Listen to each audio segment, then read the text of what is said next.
Ya ini ada tiga berarti ya, khitabun lin nabi, tapi yang dimaksud umatnya, khitabun lin nabi yang dimaksud adalah nabi saja. Terus ketiga, khitabun lin nabi yang dimaksud plus umatnya. Nah, kajian seperti ini penting.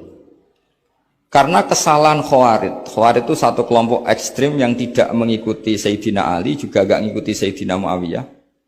Tidak mengikuti Ali, juga gak mengikuti Muawiyah. Disebut Khawarij. Khawarij itu jamaknya Kharijah. Dia keluar dari pikiran ala Sayyidina Ali, juga keluar pikiran dari Muawiyah. Di sini disebut dia khurud. Khurud dari kata Khawarij.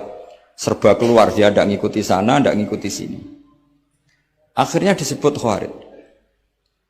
Nah, Khawarij itu orang yang berpikir sesuai kritik yang dilakukan Quran.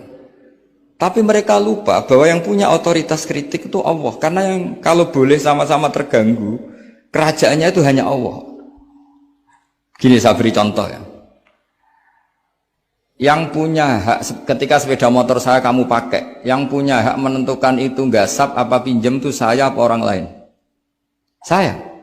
Ketika yang pakai gak pamit itu teman akrab saya atau anak saya atau orang yang saya ridhoi, itu namanya gasap apa pinjem gak pamit?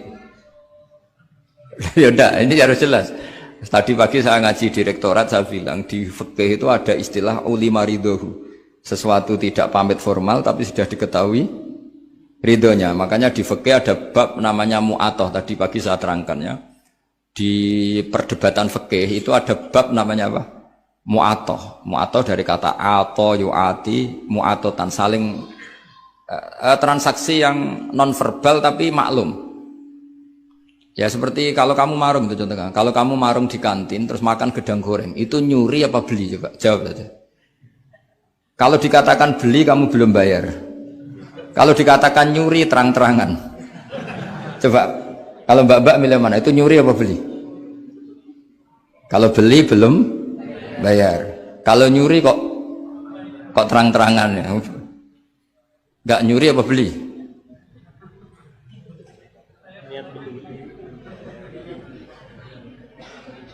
Jadi ada gedang goreng di warung, kamu datang langsung makan, ada kerupuk dimakan, ada telur asin dimakan. Itu nyuri apa beli? Nah, itu kalau orang fikih dibabkan kitabul bai'il mu'atoh, akad beli lewat jalur mu'atoh. Menurut Imam Abu Hanifah seperti itu dikatakan beliau pakai dalil al-adat muhakamah, bahwa adat itu berposisi seperti hukum. Karena posisi di warung, maka ngambil di situ dianggap memulai akad jual beli. Tapi karena ini sesuatu yang potensi masalah, Imam Syafi'i mengatakan itu enggak baik, enggak sah. Karena nanti kalau asumsi kamu gedang goreng itu 1.000, ternyata diregani 5.000 kan mangkel. Nah itu resikonya di situ, ya kan? Tapi kalau misalnya itu dikatakan, makanya Imam Syafi'i mengatakan itu profesional. Itu namanya ghormu. Ketika Anda bayar 5.000, itu namanya tebusan kesalahan. Jadi Imam Syafi'i melihat itu tidak jual beli, tapi tebusan kesalahan. Sehingga kalau saya jadi hakim, misalnya pembeli bilang, asumsi saya 1.000 Gus. Terus kata baek, kata penjual, enggak Gus itu tak jual 5.000. Saya harus memenangkan baek. Memenangkan siapa? Penjual. Karena penjual adalah pemilik gedang goreng itu. Dan posisi yang makan adalah perusak barang orang lain. Gitu. Sehingga dimenangkan penjual. Ya, dimenangkan penjual. Kenapa dimenangkan? Karena cara berpikir fikih, karena dia yang punya otoritas itu, punya otoritas kepemilikan. Itu dalam fikih madzhab apa? Syafi'i. Nah, itu penting dalam analogi surga dan neraka. Orang Khawarij itu kalau ada orang dosa, itu dikatakan sudah tidak Islam lagi, dia sudah keluar dari Islam. Orang dosa itu wajib disiksa oleh Allah. Mereka bilangnya ya wajib. Dalam kelompok Islam itu ada kelompok namanya Khawarij, orang yang sangat ekstrim dalam berpikir. Dia mengkafirkan orang yang melakukan dosa apa? Besar, dihukumi kafir. Tapi pendapat ahli sunnah enggak, orang dosa besar ya dosa saja, tapi enggak usah dihukumi kafir. Kenapa? Cara berpikir ahli sunnah, surga neraka itu milik Allah. Kalau yang punya saja tidak apa-apa, ngapain ada yang ribet? Yang punya surga neraka itu Tuhan, dan Tuhan memanggil-manggil orang yang salah itu disuruh tobat. Anibu ila rabbikum, wahai hambaku yang berlebihan, yang masih dosa, ayo kembali ke saya. Kapan saja kembali ke saya tak terima. Sehingga dalam mazhab ahli sunnah, otoritas khitab, otoritas kepemilikan yang berhak ya yang punya, orang lain itu nomor 2. Sehingga tadi kalau Anda bawa kayak motor saya, dan Anda teman akrab saya, tidak pamit saya, kalau saya bilang itu nggak apa-apa ya nggak apa-apa. Kalau saya bilang apa-apa ya apa-apa. Nggak penting orang lain. Sehingga ini wilayah yang agak sensitif, tapi ini ilmu, mau tidak mau kita harus dengar. Sehingga di fikih ada bab ulima ridhohu. Misalnya ada orang makan gedang goreng di warung terus ditangkap Pak polisi. Wah ini pencurian, mesti bakulnya nggak terima. Enggak pencurian, memang tak jual. Nah, yang kasus begini, ini yang kasus. Ini mungkin kasusnya anak-anak yang masih kos atau masih mahasiswa. Warung kantin dijaga ibu-ibu. Ada anak makan lahap, dikira belinya cash. Setelah dimakan ternyata akadnya utang. Nah, itu pertanyaannya itu halal apa enggak? Karena asumsi baiknya monggo-monggo. Karena apa sudah mengkhayal nanti ada sekian uang cash didapatkan. Ternyata nyatet atau hutang. Nah, kalau ngomong di depan, Bu saya mau makan di sini hutang, kira-kira enggak boleh.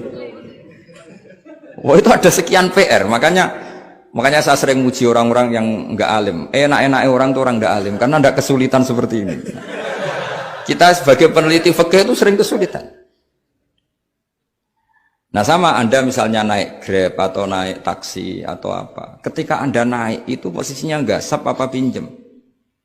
Dikatakan akad sewa belum bayar. Dikatakan pinjem nanti harus bayar. Jadi ada sekian masail fikih yang jadi perdebatan. Nah, apapun itu nanti kata finalnya itu dia yang punya, yaitu supir taksinya atau baeknya, penjaga warung tadi.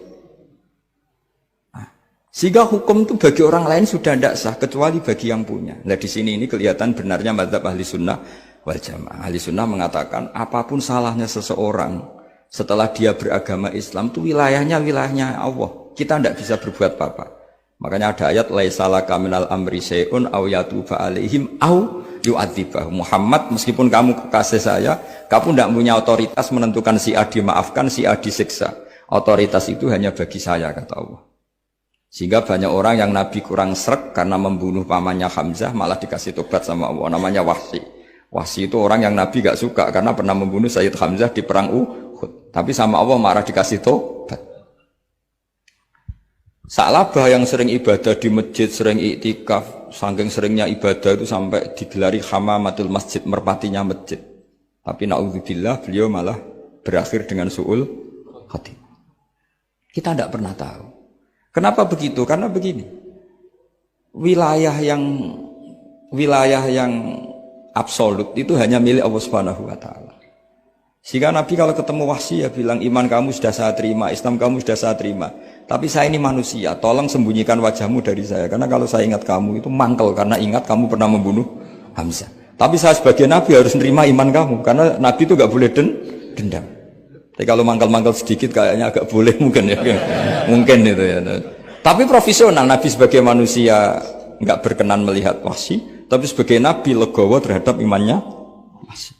Tapi Allah sendiri yang ngendikan laisa laka minal amri syai'un aw yatuba. Coba orang munafik, kayak apa salahnya orang munafik?